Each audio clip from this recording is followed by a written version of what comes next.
السلام عليكم ورحمة الله وبركاته. اخوتنا في كل مكان، ان شاء الله نبدأ معاكم بيوم جديد، وخير ما نبدأ به الصلاة على الرسول عليه الصلاة وأفضل السلام عليه الصلاة والسلام. اللهم صل وسلم وبارك على سيدنا محمد عليه أفضل الصلاة والسلام عليه الصلاة وأفضل السلام. يا رب فيديو النهاردة خفيف على قلوبكم، وتشجعونا وتدعمونا علشان نكبر بيكم. الحمد لله الذي أذن لنا بيوم جديد لنعبده ونتوب إليه. اللهم اجمع شملنا في هذا البيت على طاعتك، واجعله فيه مودة ورحمة.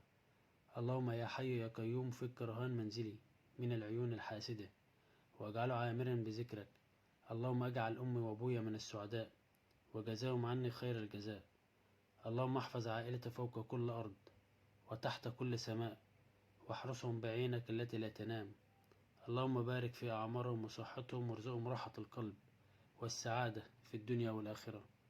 اللهم امين يا رب العالمين. فيديو النهارده يا جماعه زي ما انتم شايفين كده، انا بوريلكم الباب بعد ما ركبته خلاص. والفيديو اللي انا نزلته معاكم اخر فيديو يا ابو مالك، بسم الله ما شاء الله. انتوا كلكم متفقين اللي جوز السراير ما شاء الله كويسين، اما الدولاب فيه قال كويس، وفيه نسبه كبيره قالت ايه الدولاب مش ماشي مع السراير. وانا ما اقدرش ازعلكم بصراحه، انا بوريلكم برضو الدولاب قبل ما افكه وقبل ما اعمل فيه اي حاجه. وبعدين هفكه دلوقتي واطلعه بره عشان انا كلمت الاستورجي وزمانه جاي عشان هيدينه دلوقتي يا جماعه. ايه رايكم؟ هيعملوا فد زي ما انتوا عايزين اهو، مش راضي يزعلكوا عشان يبقوا شكل السراي. انا بوريه لكم يا جماعه قبل ما اعمل في اي حاجه. وبعدين هنا بقى طلعته في البلكونه وفكيته بقى قبل ما الاستورجي يجي. وهيجي بقى يشتغل فيه ويعملوا على مزاجكوا زي ما انتوا طالبين.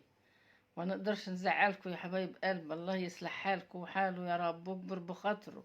يا رب. ربنا يكبر بخاطره وفديه والسامعين يا رب.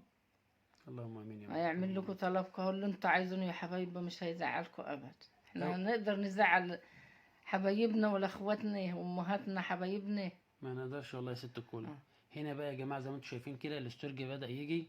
هو على فكره واحد صاحبي وكان زميل يعني في التعليم وكده، ربنا يصلح حاله يا رب ويرزقه برزق اولاده. اللهم امين يا رب يا العالمين. رب وبارك له في صحته ورزقه.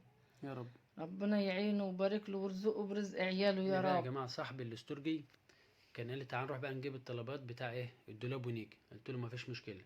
ورحنا جبنا بكرتين لزق زي ما انتم شايفين كده، هيفصل بقى بين الفاتح وبين الغامق، عشان الغامق هو اللي هيترش يا جماعه، اما الفاتح هيغطيه دلوقتي بورق. هنشتري ورق ونقفله بقى نغلفه كده بورق زي ما انتم شايفين كده يا جماعه. اول حاجه بيعمل حوالين الفاصل اللي بين الغامق وبين الفاتح، عشان لما يجي يرش يا جماعه يرش على نظافه كده، يغلف الفاتح ويسيب ايه الغامقه عشان يرشها يا جماعه لون فضي، لون السراير. اه زي ما انتوا عايزين، هيعملوا زي ما انتوا طلبكم هيعملوا لكم اهو. احنا ما نقدرش نتاخر عليهم يما. ما نقدرش نزعلكم يا حبايبي والله. طبعا طبعا. الله يكبر بخاطركم زي ما بتكبروا بخاطرنا كده يا رب. وعارفه كمان يما لو قالوا السراير كانت وحشه كنت هديت السراير من اول وجديد. كمان لا، كمان ده هم قالوا حلو خلاص. الحمد لله هم كلهم متفقين ان السراير ما شاء الله جديد يا نوف. لا وكمان والله. بقى مفاجأة بقى لما تشوفوا بقى الفيديو في الاخر بقى كمان ايه، لما تشوفوا الفضي على الدولاب كمان ما شاء الله ما شاء الله. اي والله شكله جميل. اهو يا جماعة عامل ايه اللي بين الفاصل اللي بين الغامق وبين الفتح اهو. وبعدين جاب الورق وهيغلف بقى دلوقتي يا جماعة الايه الفتحة بس، اما يسيب الوردة اللي حوالين الوردة كلها هيسيبها الغامقة، هيسيبها عشان يرشها فضي. هيغطيها زي ما انتوا شايفينها وسيب بس اللي البستانية، بس الوردة ديت اللي هتتراش. زي ما انتوا قلتوا يا جماعة حاولوا يا ابو مالك اعمل ايه الوردة اعملها فضي لون ايه السراير. انا سمعت كلامكم برضه اهو وعملت اللي انت عايزينه يا جماعة. والله انا كنت بقول له ماله لازم، قال لي لا هم عايزين كده وهم هزعلهمش هعمل ليه. قلت له خلاص بدل هم عايزين اعمل لهم اللي هم عايزين احنا ما نقدرش عشان يبقوا ندخل شكل عليهم. السراير. خلاص بدل هم عايزين كده اعمل لهم يا ابني. وانت اهم حاجه تبقى برضو مبسوط.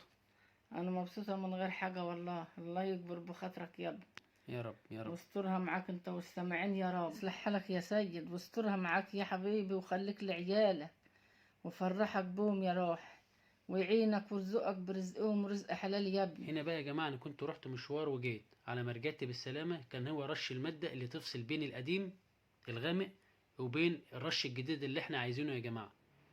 وبعدين بيصنفر بقى عشان يطلع الماده القديم. هيبدا يصنفر زي ما انتم شايفين كده واحده واحده عشان يطلع الماده الغامقه اللي كانت الاولانيه اللي على الدولاب، عشان الماده اللي احنا عايزينها تبقى على نضيف كده يا جماعه. ايه رايكم؟ اهو غلف الفاتح زي ما انتم شايفين، الورقه اهو متغلف حوالين الدولاب كله اهو، وسايب ايه الورده بس زي ما انتم شايفين. صنفر بقى يا جماعه الورده كلها اللي في الدولاب، او الحاجه اللي هو سايبها عشان هيرشها هيصنفرها كلها، وبعدين ركن ايه اللي صنفره وركنه على الجدار كده. انا بوريه لكم برده بعد ما اخلصوا يا جماعه. والحاجه اللي مش هتترش غلفها زي ما انتم شايفين اهو. اهو اغلف كله بقى عشان ايه ما يتعك. في الوقت ده يا جماعه انا لحقت اصلا اصور بالعافيه، انا كنت في مشوار، على ما جيت لقيته كان دهن اصلا الابيض ده. والله هو قاعد يصنفر ويعمل واستناك من ما انت غيب، اه قاعد بقى يشتغل ويرش قاعد بدأ بقى يرش ساعة ما انت كنت جاي كده زي ما انتوا شايفين كده يا حبايبي يعني. انا عرفته برضو، قلت له عرفني الماده اللي انت ايه رشاشها البيضه دي. قال لي الماده دي يا ابو مالك بتفصل بين القديم وبين الجديد. انا برشها ابيض وبعدين اصنفر اطلع ايه الحاجه القديمه، وبعدين ايه ارش بقى الحاجه الجديده عشان تبقى على نضيف كده. اهو يا جماعه زي ما انتم شايفين اهو. والله قاعد يصنفر طول الظهرية يا ابني لما زه ربنا يعين يا رب. واسترها معاك ومعاه يا رب. اللهم امين يا رب. ربنا يسترها وفديه ويخليه لعياله يا رب. يا رب. زي ما انتوا شايفين كده يا حبايبي يا ربنا يعينه. والله قاعد يصنفر طول الدورية ويشتغل على ما ابو ملك جاي من مشوار، يلا الحمد لله. ومغلف كله عشان ايه ما فيش حاجة تتعك فيه. الله يصلح حاله يا رب ويعينه ويقويه. هنا بقى يا جماعه الضلفه دي ما كانش لسه صنفر، هيصنفر كده زي ما انتم شايفين اهو، وبعدين ينفضها وبعدين يرش بقى الماده ايه الفضي اللي احنا عايزينها بتاعت جزء السراير اهو يا جماعه. ربنا يعينه يا رب ويصلح حاله. يا رب. بصراحة يا جماعة كان عنده شغل وما تأخرش، والله العظيم كان عنده شغل النهاردة ومتأخر عليه. قال لي بالذات انت يا ابو مالك ما اقدرش اتأخر عليك. كل الناس بتحبك يا حبيبي، ربنا يحبب فيك خلق الحمد لله الحمد يا لله. رب. وهو برشه ورشها يا جماعة وش اولاني وش تاني، وبعدين يسيبها تنشف، وبعدين بيجيب الصنفرة يدعك بقى ايه اللي هو رش، وبعدين بيجيب ايه يرش وش اخير اسمه اللميع. اللميع على الفضي عشان يديلها لمعة كده زي ما انتوا هتشوفوا دلوقتي يا جماعة. زي السراير ما بتلمع وجميلة كده، ايوه.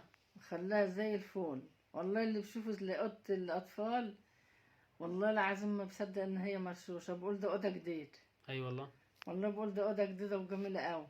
الحمد لله يا ام، عشان نيتك الله بس يصلح نيتك حالك. حلوة والله يا ام. الله يسترها معاك يا ابني ويصلح حالك ويكبر بخاطرك يا رب انت والسامعين يا رب اللهم امين يا رب. يا رب.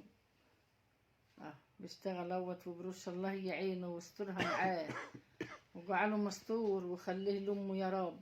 اللهم امين يا رب. رسالة مني لك يا ام اسلام يا غالية، لك يا ام اسلام ربنا يخلي لك عيالك ويبارك لك فيهم اللهم امين يا ام. وفي جوزك وفي عيالك وفي كل حاجة لك يا ام اسلام يا غالية يا حبيبتي. ربنا يبارك في المتابعين كلهم حبايبي امهاتي واخواتي وكل حاجة. ربنا يبارك لي فيهم يا رب وبارك لهم في عيالهم وفي كل حاجة وجوازهم وكل حاجة ليهم يبارك لهم فيه. الله يصلح حالهم. اهو شوفوا بروش اهو طلبكم اهو ابو ملك ما قدرش يزعلكم ابدا. ايه رايكم يا جماعه؟ اه عرفونا في التعليقات يا جماعه. لون جميل اهو. بصراحه لون زي العسل يما والله. والله لون جميل قوي. ده يقولوا الدولاب جديد روخ مش هيصدقوا ان الدولاب اتوضف كده. الحمد لله الحمد لله. هيبقوا نقول لهم يا شارين اوضه كامل. الحمد لله يما، عشان نيتك بس انت وبيا نيتكم حلوه ونيتكم صافيه ان شاء الله. الله يسترك يا ابني، الله يسترك انت والسامعين يا رب اللهم ويكبر آمين. بخاطرك يا رب. اللهم امين يا رب. عاوزينهم كده يجدعنوا كده ويشجعونا كده. ايه رايكم يا جماعه في الدولاب؟ على فكره دول الاربع ضلف ولسه بقيه الدولاب. ايه رايكم؟ عاوز اخد رايكم في حاجه يا جماعه. اجيب الستاير لونها ايه يا جماعه؟ في ناس قالوا لي رصاصي، وفي ناس قالوا لي فضي، وفي ناس قالوا لي ابيض. عرفونا يا جماعه في الكومنتات. اجيب الطبقه اللي تحت لونها ايه؟ انا اعمل طبقه واحده، ايه رايكم؟ والمشايات لونها ايه؟ والحافظه لونها ايه؟ استنظر منكم التعليقات النهارده يا جماعه. ابو مالك كان في مشوار وما كنتش طبخت بقى وكلمني قال لي ما تطبخش يما هجيب لك سام. لقيته جايب لي خيار وفلفل وسمك زي ما انتوا شايفين كده وطماطم، وجايب له قرنين شطه كان عشان اعمل بهم السمك.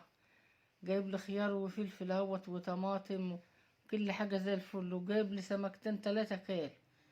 السمكه الكبيره اللي اسمها مبروكه دي. شوف الطماطم ما جايبه ما تحرمش من ما جايبه ابدا. اهي طماطم كلها زي العسل وخيار وفلفل اخضر كبير وثلاث اربع قرون شطة برضو معاه. زي الفل. الله يصلح حاله وما تحرم من ما جايبه ابدا. يا رب. هغسله بقى ده كله، اغسله واحطه بقى يصفى كده، على ما امسك السمك برضه اغسله وانضفه. اغسله واحدة بواحدة كده، والفلفل برضه هدلقه واغسله. كل حاجة اغسلها واحطها الوحيدة كده عشان تصفى على ما اخلص اللي في ايدي. اغسل قرن بقرن كده زي ما انتوا شايفين، لازم اغسله واشطفه حلو واسيبه يصفى كده، وبعدين ابقى اعينه في التلاجة. فلفل وشطة وخيار وطماطم، كل حاجة بجيبها. الله يستره، الله يستره ويصلح حال. مش مخليني محتاجة حاجة ولا بطلع اشتري حاجة من بره. ربنا يكبر بخاطره يا رب. وخيار صغنن زي العسل والله، وكل حاجة حلوة. ما جايبه حلوة وصلاة النبي زيه. الله يصلح حاله يا رب. ربنا يخليك يا ست الكل وما واكبر تحرمش منك بخاطرك ابدا. يا ابني يا رب. ربنا يبارك لك في صحتك يا رب، انت وابويا. وطماطم زي العسل اهيت برضه هطبخ منها. وهنا برضه عندي طماطم حمرا تاني، هجيبها برضه وانقي الحمرا اطبخ بيه.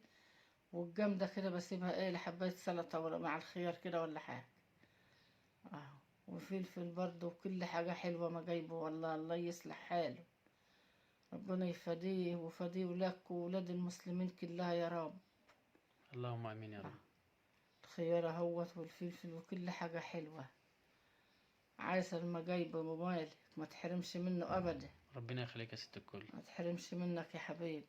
السمك اهو حتتين اتنين ما شاء الله، اللهم صل على النبي. عليه الصلاة والسلام. والله سمكتين زي العسل، بألف هنا وعافية للي ياكل.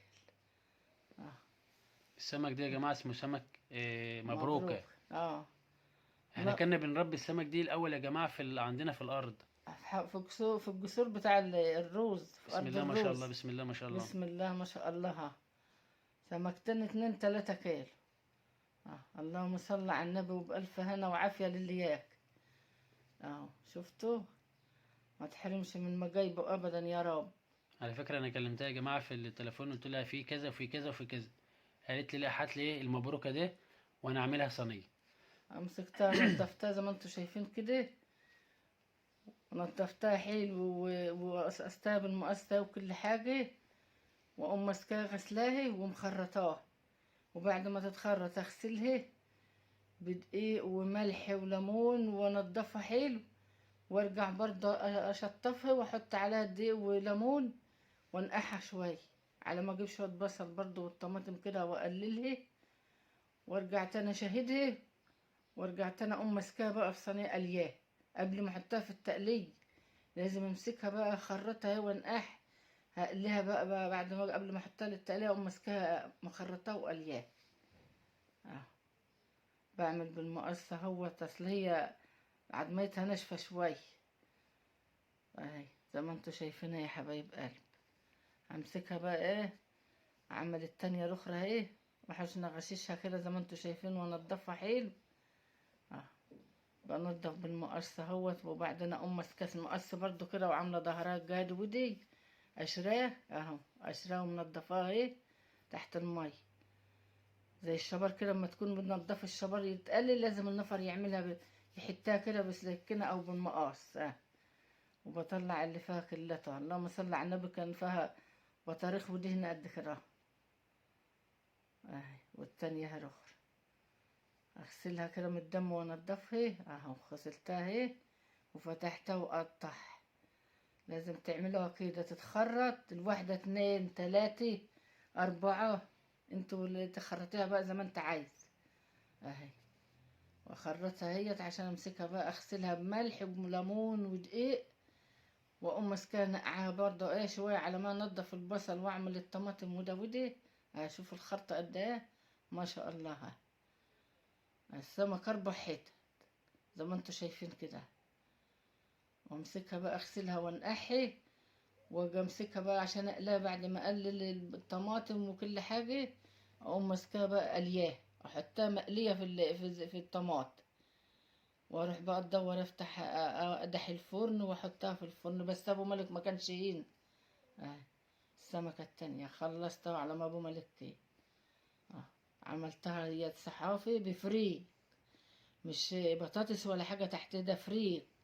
امسكه اطحنه في المطحنة بتاع الخلاط وانسفه واحطه بقى فوق التقلية كده، بعد ما اقليه واقوم رص عليه السام. اه. وحطيتها في الفرن زي العسلة، وطبخت الرز اهو على ما لقاه. يعني لو هو كده كان صوركوا وانا بحطه في الفرن وكل حاجة، بس والله ما كان هنا. جه لي انا طبخة ومخلصة. هنا بقى يا جماعة ست الكل كانت غرفت بقى 3 اطباق رز و3 اطباق ايه خرط بالسمك كده بالتقلية بتاعتهم، وعملت بصل اخضر وليمون مع اصفر زي ما انتوا شايفين كده يا جماعة. تسلم ايدك يا ست الكل وما تحرمش منك ابدا، وطول عمرك مشرفانا.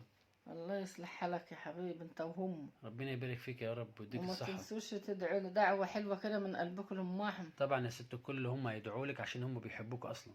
انا بحبهم اخواتي وحبايبي.